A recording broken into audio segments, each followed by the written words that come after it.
Team کی صورت میں خدمت۔ تمام روحانی رہنماؤں کو کوشش کرنی چاہیے کہ وہ ٹیم کی صورت میں خدمت کے نمونے کو نافذ کریں جو اکثر کلام مقدس میں بیان کیا گیا ہے۔ میں راشد یونس ہوں۔ خط کے آغاز میں سلام پیش کیا گیا ہے، پھر پولس ٹیم کی صورت میں خدمت کے تصور کو واضح کرتا ہے۔ وہ کہتا ہے پولس کی طرف سے جو خدا کی مرضی سے مسیح یسوع کا رسول ہے، اور بھائی تیموتھیوس کی طرف سے۔ تیموتھیوس ان رہنماؤں کی ٹیم میں اس کا مشنری ساتھی تھا جن کے ساتھ پولس نے خدمت کا آغاز کیا، اور وہ کہتا ہے مسیح میں ان مقدس اور ایماندار بھائیوں کے نام جو کلسے میں ہیں، اور ہمارے باپ خدا کی طرف سے تمہیں فضل اور اطمینان حاصل ہوتا رہے۔ ہم تمہارے حق میں ہمیشہ دعا کر کے اپنے خداوند یسوع مسیح کے باپ یعنی خدا کا شکر کرتے ہیں۔ یہ بہت دلچسپ ہے کہ باقی 6 خطوط جو پولس نے لکھے، اس نے تیموتھیوس کو اپنے ساتھ خط کے بھیجنے والے کے طور پر شریک کیا۔ خط کے مصنف کے طور پر نہیں، بلکہ خط بھیجنے والے کے طور پر شریک کیا۔ وہ پولس کی ٹیم کا حصہ تھا۔ اس نے اپنے 6 خطوط میں تیموتھیوس کا حوالہ اس ہی طریقے سے دیا۔ بہت ہی قریبی ساتھی، لیکن تیموتھیوس پولس کی رسولی ٹیم کا صرف ایک رکن تھا۔ ایک لمحے کو یاد کریں تو اس میں برناباس جیسے مرد تھے، یوحنا، مرکس، سیلاس اور لوکا بھی تھے۔ حقیقت میں ہم اور بہت سے لوگوں کا ذکر کر سکتے ہیں جو اکثر اس کی ٹیم میں ہوتے تھے۔ در حقیقت کلوسیوں کے نام خط کے اختتام پر اس نے 8 دوسرے لوگوں کے ناموں کا ذکر کیا جو کبھی کبھی اس کی ٹیم کا حصہ ہوتے تھے۔ لہٰذا پولس واقعی ٹیم کی صورت میں خدمت کے اس تصور کو سمجھ گیا تھا۔ لیکن یہاں دلچسپ چیز یہ ہے کہ پولس کی ذہنیت میں ٹیم کی صورت میں خدمت کرنا نہیں تھا، خاص کر ایک غیر ایماندار نوجوان کے طور پر۔ مسیحیوں پر حملے میں وہ آمرانہ نظر آتا ہے۔ جو خود کام کرتا ہے، اب اسے صدر عدالت سے اختیار یا منظوری مل گئی تھی، لیکن بہت سے معاملات میں وہ اکیلا خود مختار تھا۔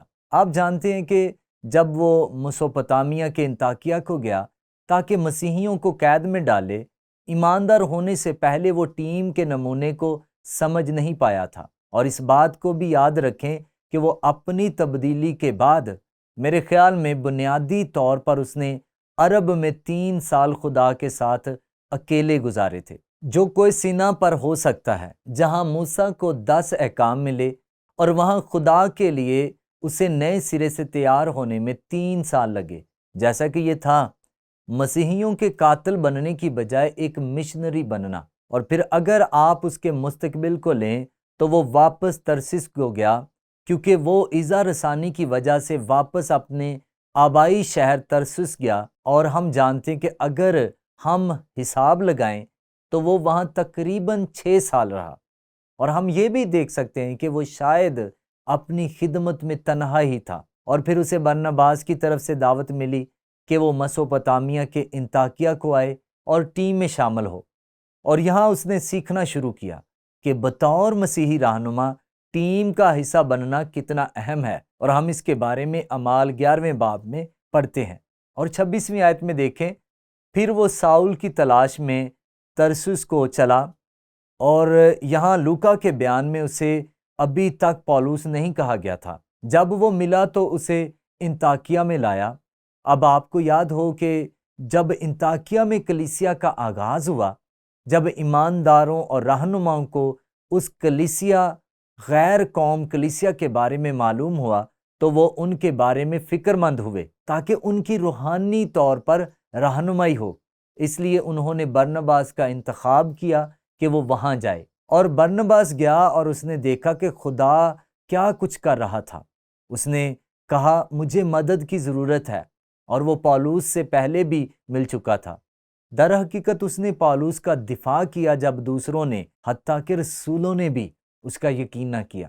اور پھر ایسا ہوا کہ وہ پولس اور برناباس سال بھر تک، ہم پڑھتے ہیں، کلیسیا کی جماعت میں شامل ہوتے اور بہت سے لوگوں کو تعلیم دیتے رہے، اور شاگرد پہلے انطاکیہ ہی میں مسیحی کہلائے۔ اور جیسے میں نے کہا، شاید یہ پہلی مرتبہ تھا کہ وہ برناباس کے ساتھ کام کر رہا تھا۔ یوں پولس نے سمجھنا شروع کیا کہ ٹیم کا ہونا کتنا اہم ہے، اور اب وہ اس کام کے لیے تیار ہے جو خدا نے اسے کرنے کے لیے چنا ہے۔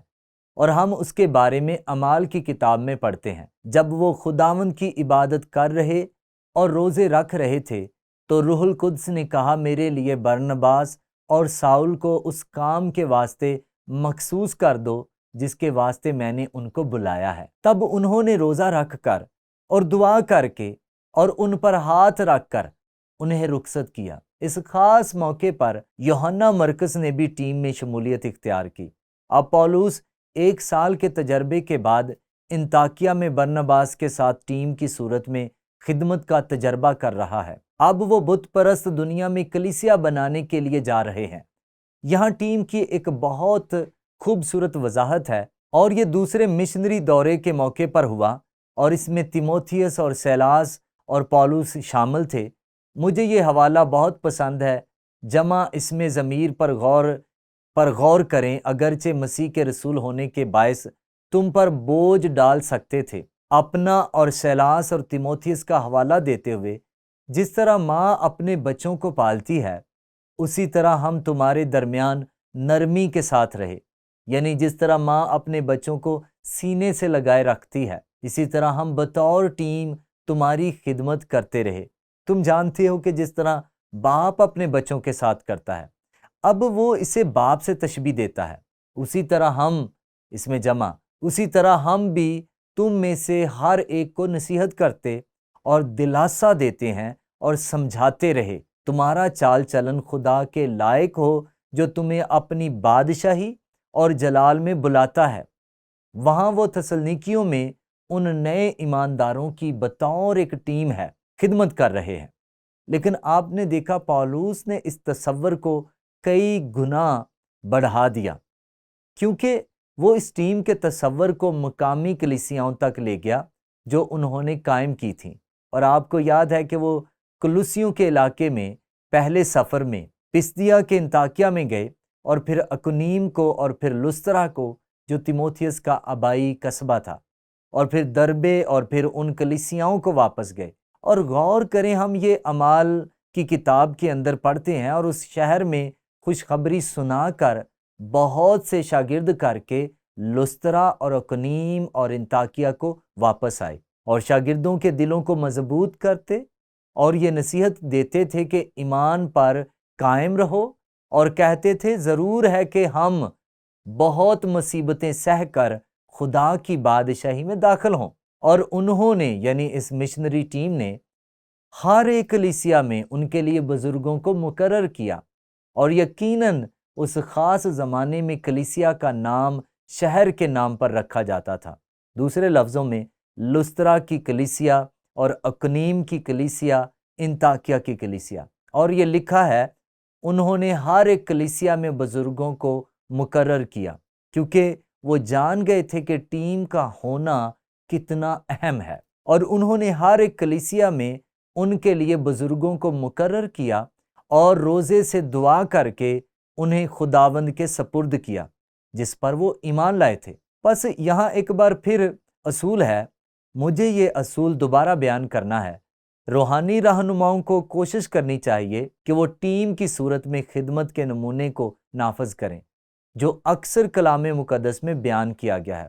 اب اگر ڈھانچے مختلف تھے، جیسا کہ اس وقت کلیسیا کی ترقی کے لیے ہر شہر میں ایک کلیسیا کا قائم ہونا، پھر بھی انہوں نے اس بات کو یقینی بنایا کہ ان مخصوص شہروں میں ان کی ہر ایک کلیسیا میں بالغ روحانی رہنما موجود ہوں۔ پولس اس ٹیم کی صورت میں خدمت کو مقامی کلیسیوں میں بڑھا رہا ہے۔ اب اس کا مطلب یہ نہیں کہ ان کے پاس رہنما نہیں تھے، کیونکہ اگر آپ واپس جائیں اور دیکھیں کہ یقیناً پولس ٹیم کا رہنما تھا، لیکن وہ ٹیم کے ساتھ یکجان تھا۔ اور آپ جانتے ہیں دلچسپ بات یہ ہے کہ یہ کس طرح کام کرتی تھی، اور بطور ایک پاسبان کے مجھے مختلف مقامی کلیسیاؤں میں اس چیلنج کا سامنا کرنا پڑا، اور میں اسے اس طرح بیان کرنے کی کوشش کرتا ہوں۔ اگر آپ اسے گراف کو دیکھیں تو آپ اپنے آپ کو علامتی طور پر بالکل درمیان میں ہر طرف 3 بزرگوں کے ساتھ دیکھیں گے۔ میں نے بھی اپنی مرضی سے ایک نمبر منتخب کیا، لیکن میں نے اپنے آپ کو اس ٹیم کے ساتھ ایک سمجھا۔ حالانکہ میں بنیادی رہنما تھا اور اگرچہ وہ مجھے رہنما کے طور پر دیکھتے ہیں۔ اور آپ نے غور کیا، بائبل کہتی ہے میں ایک خدمت گزار رہنما ہوں، ایک خدمت گزار رہنما۔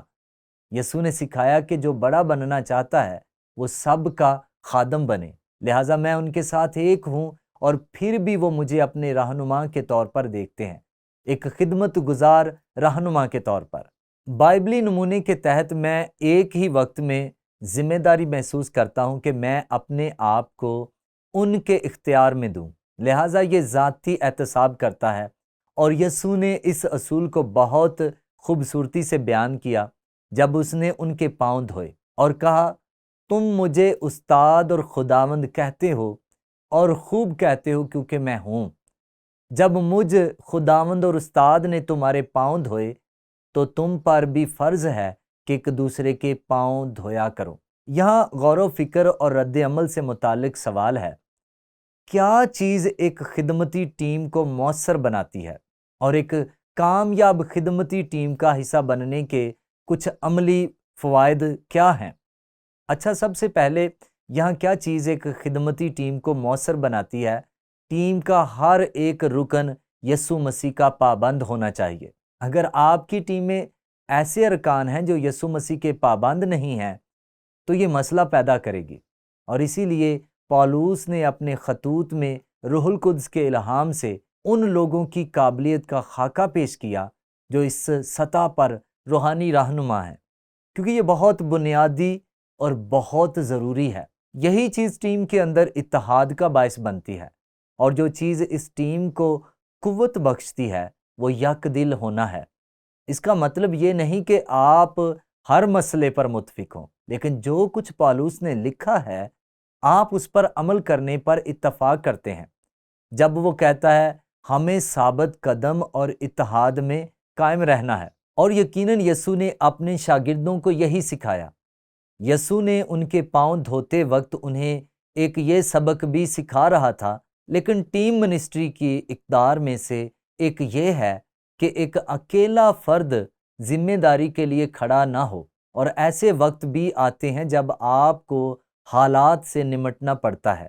اور مجھے اپنی خدمت میں یاد ہے یہ کئی بار ہوا، لیکن یہ نہایت سنگین مسئلہ تھا جہاں ہمیں بطور بزرگ کچھ نہایت سنجیدہ فیصلے کرنے پڑے۔ ان کلیسیاؤں میں سے ایک میں جسے میں نے شروع کیا تھا کچھ گڑبڑ تھی، وہاں ایک فرقہ وارانہ گروہ تھا اور ہمیں ان سے نمٹنا پڑا۔ ہم نے اس کے بارے میں دعا کی۔ ہم جو کرنے جا رہے تھے اس کا فیصلہ کرنے سے پہلے میرے خیال میں ہم نے تقریباً 25 مرتبہ ملاقات کی، لیکن اندازہ لگائیں کہ عوامی سطح پر ترجمان کون تھا؟ میں سینئر رہنما تھا، وہاں ایک رہنمائی کرنے والا ہونا چاہیے تھا جو رہنمائی کرتا، لیکن جب میں نے بات کی تو میں جانتا تھا کہ میرے ساتھ 12 دیندار آدمی ہیں جو میری پشت پر ہیں اور میرے کہے ہوئے ہر لفظ میں میرا ساتھ دے رہے ہیں۔ اس چیز نے مجھے طاقت دی، مجھے ہمت دی، اور یہ ٹیم کی صورت میں خدمت کرنے کی شاندار اقدار میں سے ایک تھی۔ اور یہاں زندگی گزارنے کے اصول یہ ہے، تمام روحانی رہنماؤں کو کوشش کرنی چاہیے کہ وہ ٹیم کی صورت میں خدمت کے نمونے کو نافذ کریں جو اکثر کلام مقدس میں بیان کیا گیا ہے۔